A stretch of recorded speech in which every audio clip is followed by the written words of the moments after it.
ചോദ്യം നമ്പർ 122 ശ്രീ സജി ചെറിയാൻ. ബഹുമാനപ്പെട്ട മന്ത്രി.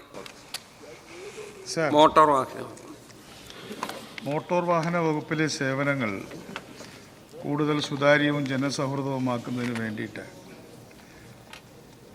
പരിവാഹൻ എന്ന് പറയുന്ന ഒരു സമ്പ്രദായത്തിൽ വാഹൻ ട്രേഡ് സർട്ടിഫിക്കറ്റ് മോഡ്യൂളുകൾ, Vahan check post module, Vahan bilateral tax module, Vahan dashboard, Vahan report module തുടങ്ങിയിട്ടുള്ള നിരവധി മോഡ്യൂളുകൾ കഴിഞ്ഞ കാലഘട്ടത്തിൽ നടപ്പാക്കുകയുണ്ടായി. ഇത് കേന്ദ്രത്തിൻ്റെ ദേശീയ തലത്തിലുള്ള ഒരു സംവിധാനമാണ് എന്ന് നമുക്കെല്ലാവർക്കും അറിയാം. അതുപോലെ തന്നെ ഡ്രൈവിംഗ് ലൈസൻസും അതുപോലെ തന്നെ ഡിജിറ്റലായിട്ട് ഡൗൺലോഡ് ചെയ്യുന്നുള്ള സൗകര്യവും ഏർപ്പെടുത്തിയിട്ടുണ്ട്. വിശദാംശങ്ങൾ മേശപ്പുറത്ത് വയ്ക്കുക. രണ്ടാമതായിട്ട് സാരഥി, വാഹൻ തുടങ്ങിയ ഓൺലൈൻ സംവിധാനങ്ങൾ വഴി RTO ഓഫീസുകളിൽ നേരിട്ട് പോവാതെ തന്നെ പൊതുജനങ്ങൾക്ക് സേവനങ്ങൾ ലഭ്യമാക്കിക്കൊണ്ടിരിക്കുന്നുണ്ട്. ഡ്രൈവിംഗ് ലൈസൻസ് ടെസ്റ്റിംഗ് കൂടുതൽ കാര്യക്ഷമമാക്കുന്നതിനായി ആരംഭിച്ച കമ്പ്യൂട്ടറൈസ്ഡ് ഓട്ടോമേറ്റഡ് ടെസ്റ്റിംഗ് ട്രാക്കുകളുടെ സവിശേഷതകളും അനുബന്ധം 3ആയിട്ട് ശ്രീ സജി ചെറിയാൻ. സർ, സ്ത്രീ യാത്രക്കാരുടെ വലിയൊരു വിഭാഗം KSRTCയിലേക്ക് മാറുന്നതോടുകൂടി സ്വകാര്യ ബസ് മേഖല പ്രതിസന്ധിയിലായിരിക്കുകയാണ്. കേരളത്തിൽ സ്വകാര്യ ബസ് യാത്രാ മേഖലയിൽ നന്നായി ഇടപെടുന്നത് കൊണ്ടാണ് പൊതുഗതാഗത മേഖല നിലനിൽക്കുന്നതിൻ്റെ ഒരു കാരണം. ഒട്ടേറെ സ്വകാര്യ ബസ്സുകൾ ഇതിനോടകം തന്നെ നിർത്തൽ ചെയ്തു കഴിഞ്ഞു. ആയിരക്കണക്കിന് സ്വകാര്യ റൂട്ടുകൾ ഉടമകൾ ഉപേക്ഷിക്കാൻ പോകുന്നു എന്ന വാർത്തകൾ വന്നിരിക്കുന്നു. സർക്കാർ ഇപ്പോൾ ഏതോ ചെറിയ നികുതി കുറച്ചു എന്നാണ് പറയുന്നത്. ഈ കുറച്ച നികുതി സ്വകാര്യ മേഖലയ്ക്ക് പ്രയോജനപ്പെടുന്നതല്ല സർ. കൃത്യമായി കാര്യങ്ങൾ മനസ്സിലാക്കി ഈ പദ്ധതി നടപ്പാക്കുന്നതിൽ വീഴ്ച വന്നിട്ടുണ്ടോ? സ്വകാര്യ ബസ് മേഖലയുടെ പ്രശ്നങ്ങൾ പരിഹരിക്കാൻ എന്ത് നടപടിയാണ് സർക്കാർ സ്വീകരിക്കുന്നത്? മിനിസ്റ്റർ. സർ, ഈ മേഖലയെ സർക്കാർ, ബഹുമാനപ്പെട്ട മുഖ്യമന്ത്രി തന്നെ പലപ്പോഴും വിശദീകരിച്ചതുപോലെ, ഒരു സ്വകാര്യ മേഖല എന്നതിലുപരി പൊതുഗതാഗതം കൈകാര്യം ചെയ്യുന്ന ഇൻവെസ്റ്റേഴ്സിൻ്റെ ഒരു മേഖലയായിട്ടാണ് നമ്മൾ കണക്കാക്കുന്നത്. അതിൻ്റെ ഭാഗമായിട്ടാണ് ബജറ്റിൽ ഒരിക്കലും ചെയ്യാത്തതുപോലെ അവരുടെ നികുതി പകുതിയായി 50% കുറച്ചത്. പക്ഷേ അതുകൊണ്ട് അവർക്കൊരു വർഷത്തിൽ ഏതാണ്ട് 50,000 രൂപയുടെ ഒരു ആനുകൂല്യമാണ് ലഭിക്കുക. ഈ വിഷയത്തെ സംബന്ധിച്ചിടത്തോളം പറഞ്ഞാൽ എല്ലായിടത്തും ഒരുപോലെയല്ല സാർ ഇതിൻ്റെ ഇമ്പാക്റ്റ് ഉണ്ടായിട്ടുള്ളത്. ഒരു ഇമ്പാക്റ്റ് ഉണ്ടായിട്ടുള്ള മേഖലകളുണ്ട്. ഉദാഹരണത്തിന് നെയ്യാറ്റിൻകര താലൂക്കിൽ ഇത്തരത്തിലുള്ള വാഹനങ്ങൾ, സ്വകാര്യ വ്യക്തികളുടെ വാഹനങ്ങൾ കാര്യമായിട്ട് ഓടുന്നില്ല. അവിടെ അതുകൊണ്ട് അവർക്ക് ആ വിഷയം അവിടെ ബാധകമല്ല. ഉദാഹരണത്തിന് മലപ്പുറം ജില്ലയിൽ അവിടെ KSRTC ബസ്സുകളും വളരെ താരതമ്യേന കുറവായിട്ടാണ് ഓടുന്നത്. അപ്പോൾ അവിടെയുള്ള സ്വകാര്യ മേഖലയ്ക്ക് ഇതൊരു വലിയ ഇമ്പാക്റ്റ് ഉണ്ടായിട്ടില്ല. എന്നാൽ രണ്ടുപേരും ഒരുമിച്ച് ഓടുന്ന പ്രദേശങ്ങളിൽ തീർച്ചയായിട്ടും സ്ത്രീകൾ കൂടുതലായി KSRTC ബസ്സിനെ ആശ്രയിക്കുന്നതുകൊണ്ട് ഈ ബസ്സുകളിലെ കളക്ഷൻ ഒരു ദിവസം 1500 മുതൽ 2500 രൂപ വരെ കുറഞ്ഞതായിട്ടാണ് അവരുടെ പ്രതിനിധികൾ നമ്മളെ അറിയിച്ചിട്ടുള്ളത്. ഈ വിഷയത്തിൽ നമ്മളതിൻ്റെ ഗൗരവം കാണുന്നുണ്ട്. അതിന് വേണ്ട കാര്യങ്ങൾ ആലോചിച്ച് ചെയ്യുന്നതായിരിക്കും. Second question. സാർ, നമ്മൾ കഴിഞ്ഞ തെരഞ്ഞെടുപ്പിൽ നമ്മുടെ ജെൻസിയും പൂക്കിയും ഒക്കെ വലിയ തരത്തിൽ തെരഞ്ഞെടുപ്പ് പ്രയോജനപ്പെടുത്തി. അവർക്ക് ഒരുപാട് വാഗ്ദാനങ്ങൾ വാരിക്കോരി കൊടുക്കുകയും ചെയ്തു. യുവജനങ്ങൾക്ക് വലിയ ഇളവുകൾ നൽകുമെന്ന് വാഗ്ദാനമാണ് ബഹുമാനപ്പെട്ട ഇന്നത്തെ മുഖ്യമന്ത്രി നൽകിയത്. ഇപ്പോൾ പ്രഖ്യാപിച്ച ഇളവുകൾ നിലവിൽ തന്നെ നിയമവിധേയമായിട്ടുള്ളതാണ്. സാർ, ഇവരെ ആക്ഷേപിക്കുന്നത് തുല്യമാണെന്നാണ് ഞാൻ മനസ്സിലാക്കുന്നത്. യഥാർത്ഥത്തിൽ യുവാക്കൾ ആഗ്രഹിക്കും വിധമുള്ള മോഡിഫിക്കേഷൻ നടപ്പിലാക്കാൻ സർക്കാർ ഉദ്ദേശിക്കുന്നുണ്ടോ? നിയമം അനുവദിക്കുന്നുണ്ടോ? ഉണ്ടെങ്കിൽ ഏതെല്ലാം തരത്തിലുള്ള മോഡിഫിക്കേഷനുകൾക്കാണ് അംഗീകാരം നൽകാൻ സർക്കാർ ഉദ്ദേശിക്കുന്നത്? മിനിസ്റ്റർ. മോഡിഫിക്കേഷനുകൾ അനുവദിക്കുന്ന കാര്യത്തിലും നേരത്തെ പറഞ്ഞതുപോലെ കേന്ദ്രത്തിൻ്റേതായിട്ടുള്ള നിയമാവലികൾ നമുക്ക് ബാധകമാണ്. എങ്കിൽ പോലും അപകടകരമല്ലാത്ത മോഡിഫിക്കേഷൻ, അതിൽ പ്രത്യേകിച്ച് അമിതമായ വെളിച്ചവും ശബ്ദവും പുറത്തേക്ക് വരുന്ന തരത്തിലുള്ള മോഡിഫിക്കേഷൻ അംഗീകരിക്കാൻ സാധ്യമല്ല. എന്നാൽ കളർ കോഡിൻ്റെ കാര്യത്തിൽ, അതുപോലെ തന്നെ അപകടകരമല്ലാത്ത ഫിറ്റിങ്സ് വയ്ക്കുന്ന കാര്യത്തിൽ വാഹനത്തിൻ്റെ പുറത്തേക്ക് തുറച്ചു നിൽക്കാത്ത തരത്തിലുള്ള കാര്യങ്ങൾ പിടിപ്പിക്കുന്ന കാര്യത്തിലൊക്കെയുള്ള മോഡിഫിക്കേഷൻസിനെ കുറിച്ച് വിശദമായിട്ട് നമ്മൾ ചർച്ച ചെയ്തുകൊണ്ടിരിക്കുകയാണ്. ശ്രീ സേവ്യർ ചിറ്റിലപ്പള്ളി.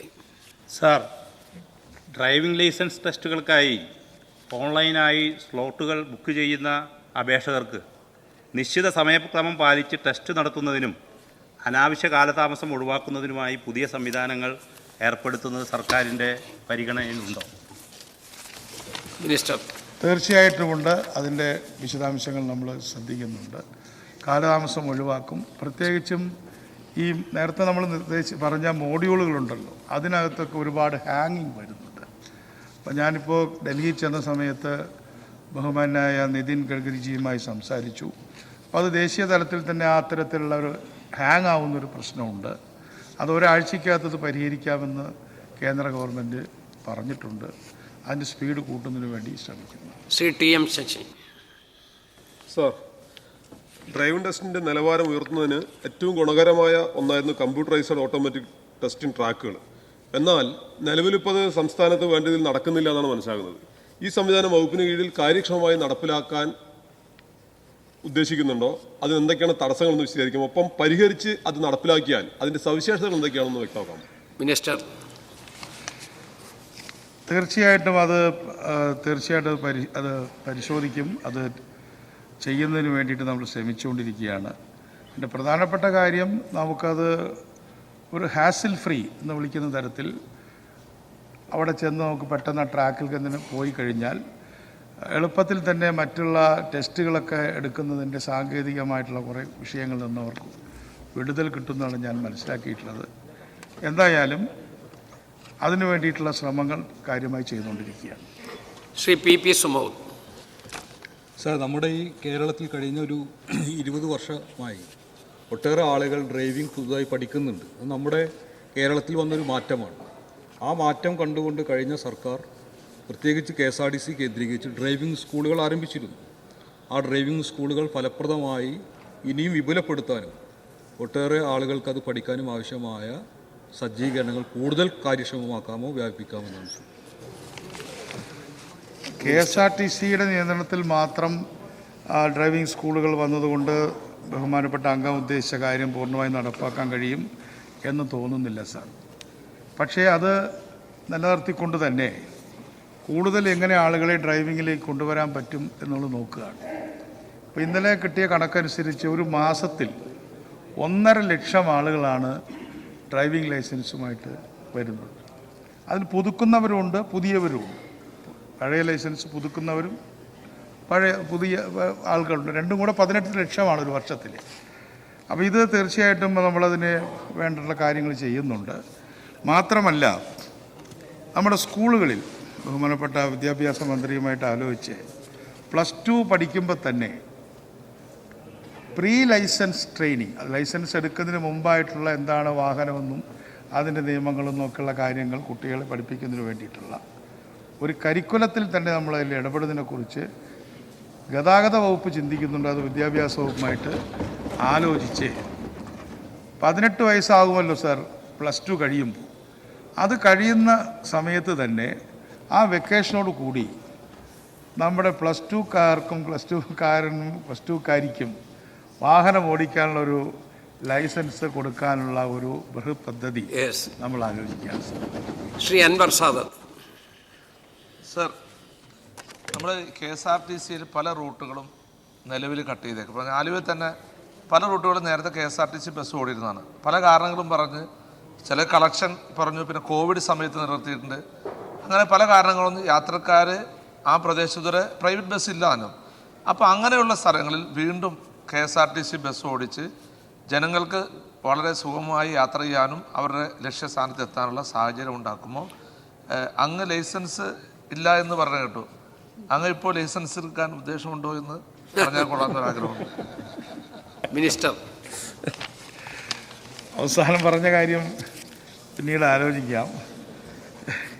എങ്കിൽ പോലും കോവിഡ് കാലത്ത് നിർത്തലാക്കപ്പെട്ട സർവീസുകളെക്കുറിച്ച് ബഹുമാനപ്പെട്ട അംഗങ്ങളും പല സംഘടനാ പ്രതിനിധികളും മന്ത്രിസഭയുടെ ചുമതലക്കാരെന്ന നിലയിലേക്ക് എന്നെ കാണുകയുണ്ടായി. അതിനെക്കുറിച്ചൊരു സ്റ്റഡി നടത്താനായിട്ട് KSRTCയോട് പറഞ്ഞിട്ടുണ്ട്. അതിൽ പല റൂട്ടുകളും ലാഭകരമായി നടന്നിരുന്ന റൂട്ടുകളാണ്. അപ്പോൾ അതുകൊണ്ട് കോവിഡ് കാലത്ത് കോവിഡിൻ്റെ പേരിൽ നിർത്തലാക്കപ്പെടുകയും എന്നാൽ തുടർന്ന് നടത്തിയാൽ നല്ല രീതിയിൽ മുന്നോട്ട് കൊണ്ടുപോകാൻ കഴിയുന്നതുമായ റൂട്ടുകൾ പുനഃസ്ഥാപിക്കാൻ ശ്രമിക്കുമെന്ന് ഞാൻ ഈ സഭയ്ക്ക് ഉറപ്പ് നൽകുകയാണ്. ശ്രീ ബി മുരളീധരൻ. സർ, ഈ ദേശീയ തലത്തിൽ 2015 നരേന്ദ്രമോദി സർക്കാർ ഇൻട്രൊഡ്യൂസ് ചെയ്ത ഒരു സ്കീമാണ് ഈ വാഹൻ 4.0, അതുപോലെ സാരഥി 4.0. അതിൻ്റെ ഭാഗമായിട്ട് ധാരാളം ഇൻ്റഗ്രേഷൻ നാഷണൽ ഡാറ്റാബേസുമായിട്ട് കേരളം നടത്തിയിട്ടുണ്ട്.